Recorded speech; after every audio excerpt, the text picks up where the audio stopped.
डाकिनी डाकिनी यक्षिणी पूतना मारी महामारी यक्ष राक्षस भैरव राक्षसादिका क्षणे भंजय भंजय मारय मारय शिक्षय शिक्षय महाबलेश्वर रुद्रावतारम ओम महापराक्रमाय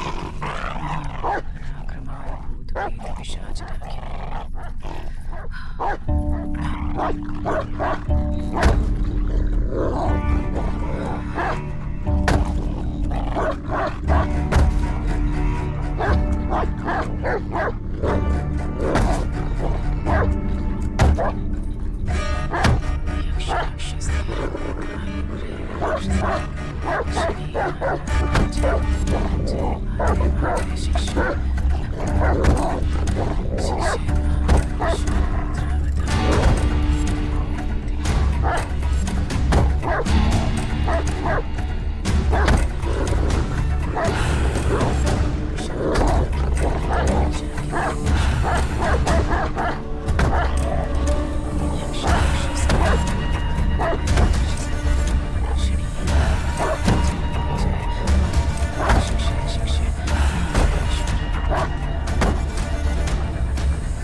ये बाकी कुत्तों की तरह नहीं है। ये कोई और ही जानवर लग रहा है। इसी वक्त इसे काट दो, वरना पूरे गांव पर खतरा होगा। जी मैम साहब।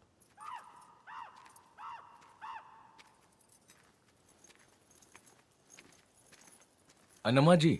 हाँ, कौन हो तुम? मेरा नाम लोकनाथ है। प्रोफेसर दशरथ राम जी ने भेजा है। मतलब आप पर एक केस स्टडी करने के लिए रेफरेंस है। तो फिर मुझसे क्या चाहते हो?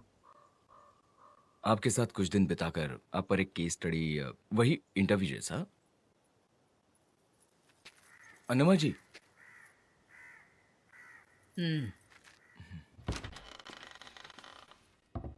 आइए।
क्या तुम स्कूल जाती हो बेटी? नहीं तो अभी तक शुरू नहीं किया। वैसे भी स्कूल में क्या है, वैसे भी मैं ज्यादातर अखबार और किताबों से ही बहुत कुछ सीख और पढ़ लेती हूँ। ओह अच्छा, फिर तो तुम्हें स्कूल की जरूरत नहीं है शायद। नहीं है।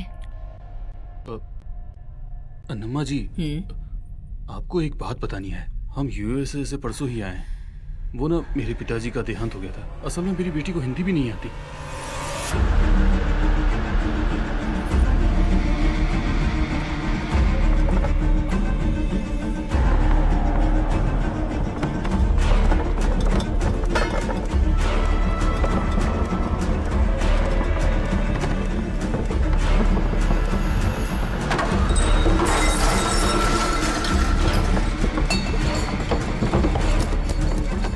लोकनाथ, तुम बाहर जाओ।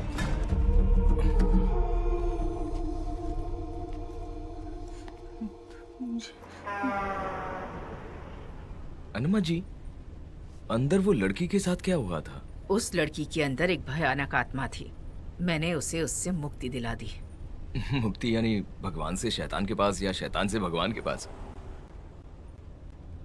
मैंने कुछ गलत बोल दिया क्या? मुक्ति का मतलब हमेशा भगवान के पास जाना ही होता है। अंदर जो हुआ उसके बारे में आपका एक्सप्लेनेशन क्या है? आंखों से दिखने वाली भौतिक दुनिया बहुत छोटी है, जिसकी सीमाएं हमें समझ में आती हैं, लेकिन अंदरूनी दुनिया की सीमाएं नहीं होती, जिन्हें समझ पाना आसान नहीं। समझ में नहीं आ रहा ना तुम्हें? सुनो, अगर तुम्हारी भाषा में समझाऊं तो किसी भी चीज को जलाने, काटने या गाड़ने से उसका अंत हो जाता है, ये हमारा भ्रम है। लेकिन उस चीज की अंदरूनी शक्ति को, उसकी एनर्जी को हम कभी मिटा नहीं सकते।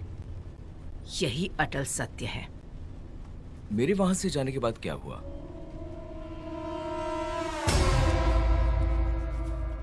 तेरा नाम क्या है?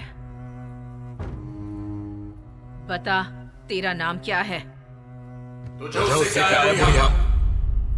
फिर से पूछ रही हूँ, तेरा नाम क्या है? क्यों? शादी करोगी मुझसे?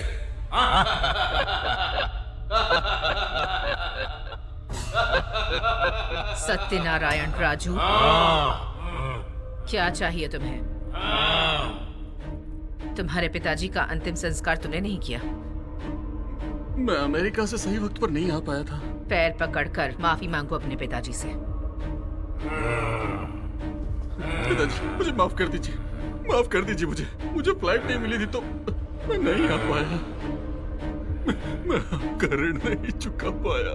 तुम्हारे पिताजी की कोई पसंदीदा चीज लेकर आओ।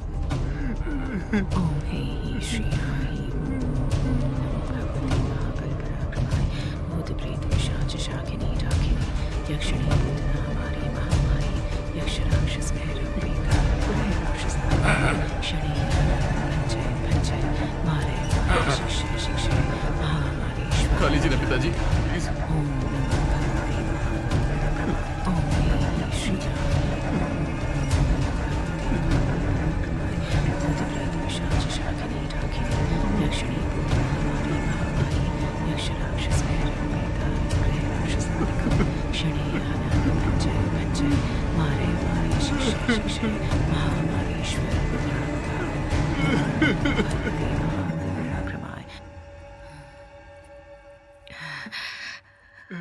डैडी,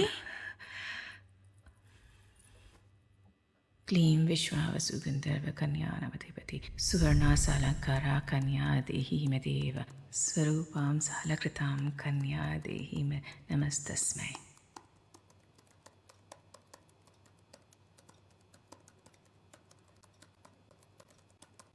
ऋणग्रस्तता। ऋणग्रस्तता के बारे में इतनी जानकारी रखने वाले आप, ऋणग्रस्तता के बारे में इतनी जानकारी रखने वाली आप इस तांत्रिक दुनिया में कदम रखने का क्या कारण है? आपके रूट्स क्या हैं? आप किसे मानती हैं? आपको क्या चाहिए? स्त्री को एक देवी मानने वाले हमारे देश में अनेक वर्ण की प्रजा स्त्रियों पर सदियों से अत्याचार करती आ रही है। उनके खून से हमारा चरित्र भीगता आ रहा है। मेरे पिताजी एक आध्यात्मिक व्यक्ति थे, इंसानियत की मूर्ति, एक तांत्रिक थे।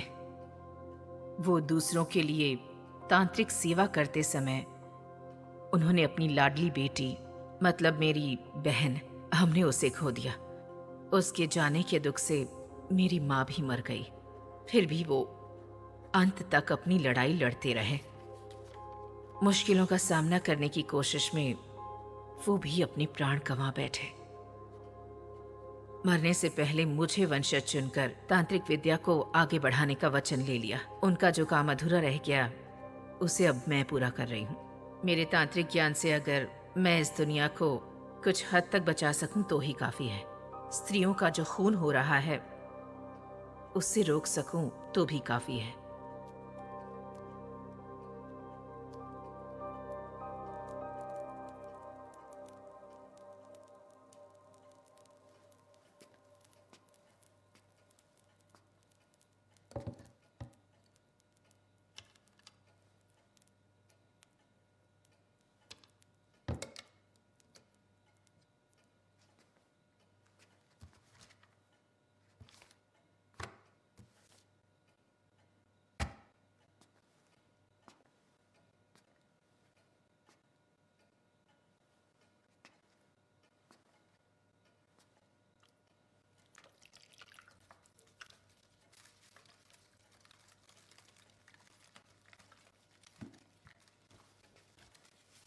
क्या देख रहे हो? क्या ये सब आपसे बातें करती हैं? अगर आप पूरे मन से, पूरी श्रद्धा के साथ, भरोसे के साथ इस पूरी दुनिया की किसी भी जगह से, किसी भी प्राणी से बात करोगे, तो वो भी आपसे बात करते हैं। आप साइंस को फॉलो करती हैं? फॉलो करती हूँ।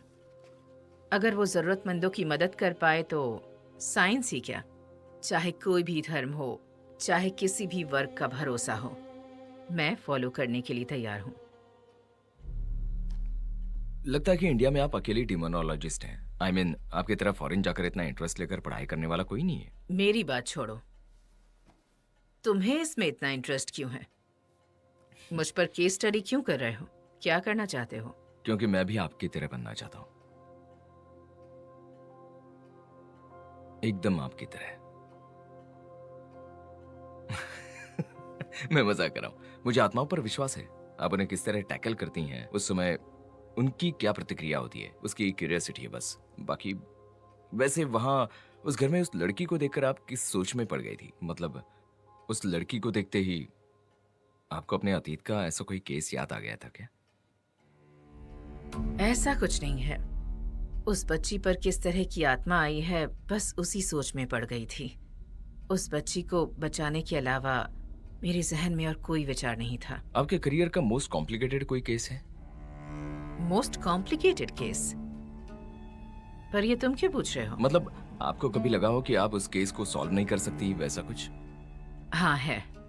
वो मेरे लिए बहुत अलग था। मैं उस केस को कभी नहीं भूल सकती। मैंने दोबारा वैसा कुछ जिंदगी में कभी नहीं सुना।